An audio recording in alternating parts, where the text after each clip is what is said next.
लानत है उसे ख़त्म करना होगा। किसी भी मुल्क में करप्शन 100% ख़त्म नहीं हो सकती। पीपी रहनुमा शर्मिला फारूकी की बोल के प्रोग्राम अब बात होगी में बातचीत। राना एहसान ने कहा नून लीग पंजाब में क्लीन स्वीप करेगी। आरटीएस को बिठाकर पीटीआई को मुसल्लत किया गया।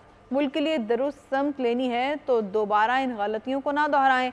जेयूआई के हाफिज हुसैन ने कहा सूबाई सतह पर नून लीग की सीट एडजस्टमेंट होगी। इलेक्शन कमीशन ऐसे इकदामात से गुरेज करे जिससे शुबहात पैदा हों।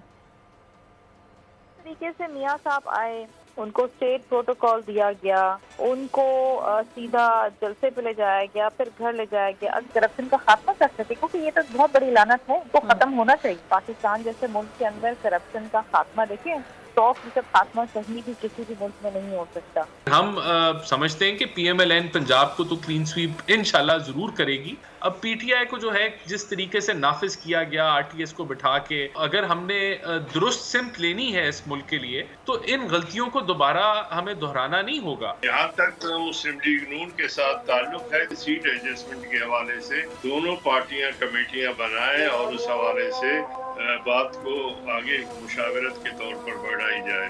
इलेक्शन कमीशन को भी चाहिए कि वो इस हवाले से अपनी गैर जानिबदारी को यकीनी बनाने के लिए इस किस्म के इक़दामात